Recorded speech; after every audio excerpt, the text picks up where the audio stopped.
이번 위기에 정은경 보건복지부 장관 소식입니다. 정 장관은 몇 년 전 코로나 사태 때 이 문재인 정부의 질병관리청장으로 일했습니다. 그런데 지난 23일 감사원이 이 코로나 사태 때 국민에게 접종된 백신 일부에서 곰팡이, 머리카락 같은 이물질이 발견됐는데도 당시 질병청이 식약청에 통보도 하지 않았다, 이런 취지의 감사 결과를 내놔서 많은 국민에게 충격을 줬죠. 결국 당시 질병청장으로서 방역 수장 역할을 맡았던 정 장관을 향한 책임론이 야당을 중심으로 거세지고 있고요. 일부 시민단체는 정 장관을 고소하기로 했습니다. 자세한 내용 소개해드리겠습니다. 네, 감사원이 지난 23일에 공개한 코로나19 대응 실태 진단 및 분석 보고서에 따르면 이 질병청은 2021년 3월부터 2024년 10월까지 의료기관으로부터 코로나 백신에서 이물질이 발견됐다는 신고 1,285건을 접수했습니다. 이 가운데 835건은 이 백신 사용법 문제로 발생한 이 고무막의 파편 사례였고요. 이 곰팡이, 머리카락, 이산화규소 등 위해 우려가 있는 이물 신고도 127건에 달했습니다.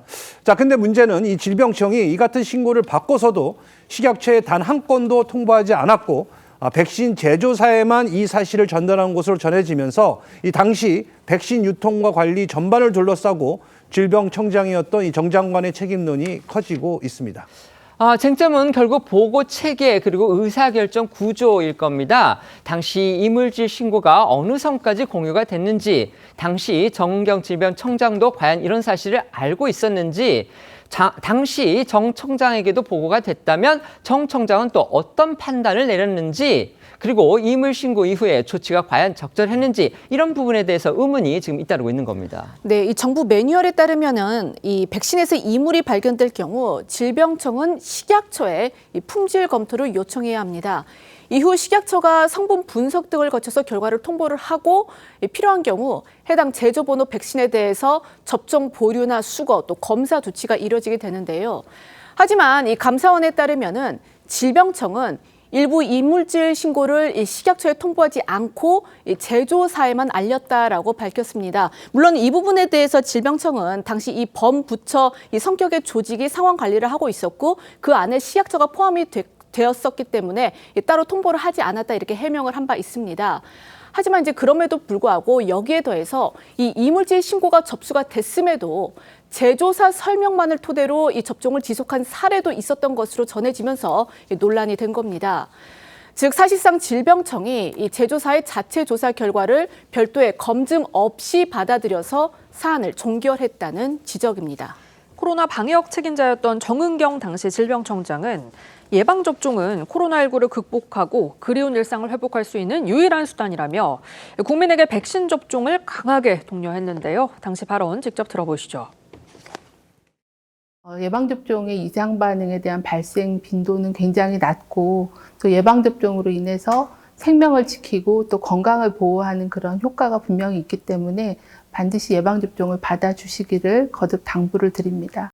이상 반응으로 인해서 생기는 진료비의 본인 부담금과 간병비, 그리고 장애 일시 보상금이나 또는 사망할 경우에는 사망 일시 보상금과 장제비가 지급이 됩니다. 야권은 즉각 정은경 장관을 정조준하고 나섰습니다. 국민의힘 장동혁 대표는 어제 감사원의 감사 결과를 두고서 대통령을 향해서 당시 질병관리청장이었던 정은경 장관의 경질, 그리고 대국민 사과까지 요구했습니다. 네, 장동혁 대표는 어제 자신의 SNS를 통해서 민주당 정부 당시 백신 테러와 같은 일이 벌어진 게 밝혀졌는데도 대통령의 SNS는 잠잠하고 오염물 백신, 무효 백신 접종 사태 주역인 정은경도 현 정부의 복지부 장관으로 영전에 있지만 입을 다물고 있다고 지적했습니다. 그러면서 이 대통령을 향해서 정 장관의 즉각 경질과 대국민 사과를 요구했고요. 여기에 국회 보건복지위의 국민의힘 의원들도 어제 기자회견을 열고 정 장관 사퇴를 촉구했는데요. 목소리 들어보시죠. 감사원 감사 결과 정부가 국민의 생명을 지켜야 할 백신 관리 및 접종에서 가장 기본적인 안전성 원칙조차 지키지 않았습니다. 그 중심에 정은경 보건복지부 장관이 있습니다. 시민단체도 가만히 있질 않았습니다. 당시 방역 책임자들을 상대로 형사 고발을 예고했습니다. 네, 서민민생대책위원회는 감사원 감사 결과를 근거로 2021년부터 2024년까지 이물질 신고가 잇따랐지만 이 동일 제조번호 백신 접종이 즉각 중단되지 않았고 또 일부는 식약처에 통보되지 않은 채 제조사 자체 조사로 처리됐다면서 유효기간이 만료된 백신이 접종된 사례가 확인됐음에도 이 접종자에게 오접종된 사실이 통보되지 않았다는 등 이 백신 관리 전반에 부실이 드러났다고 주장했습니다. 그러면서 오늘 문재인 전 대통령과 권덕철 당시 보건복지부 장관, 정은경 당시 질병청장을 직권남용과 직무유기, 약사법 위반 등의 혐의로 서울경찰청에 고발할 방침이라고 밝혔습니다. 반면 질병청은 이물질로 신고된 이 1285건의 백신은 접종 용도로 사용하지 않았고 실제로 접종된 사례도 없다는 입장을 고수하고 있습니다.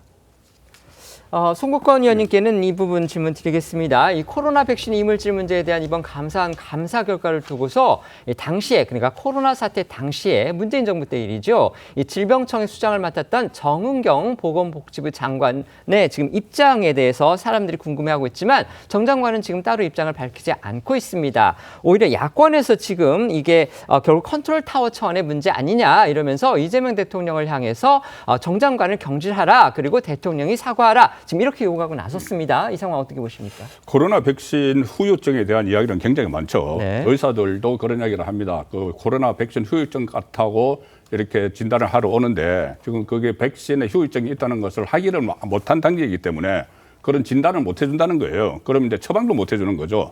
근데 제 주변에도 있지만은 그 후유증을 호소하는 사람들이 상당히 많고 사망한 사람도 있다고 해서 지금 저 어떤 그 신고도 받고 그때 그랬지 않습니까? 그런데 지금 이번 이물질이 그것과 직접 연결이 돼 있는지는 조사를 해봐야 되지만은 그렇습니다. 네. 어쨌든 그런 계기가 마련이 된 거죠. 백신의 그 후유증이 과연 그 후유증 백신 때문인지 아니면 다른 요인인지를 계기가 마련됐기 때문에 저는 이것을 뭐 관련자들에 대한 어떤 책임 추궁 또는 그때 당시 컨트롤 타워도 살펴보는 것도 중요하지만 과연 그 백신 후유증이 있는지 그것을 한번 대대적으로 조사를 하는, 국정조사라도 해서 조사를 하는. 그리고 왜 그러냐면은 이거 아직 진행형입니다. 네. 끝난 게 아니에요. 네네. 요즘도 그 백신을 맞지 않습니까? 그렇습니다. 그래서 네. 저는 대대적인 조사가 꼭 필요하다고 봅니다.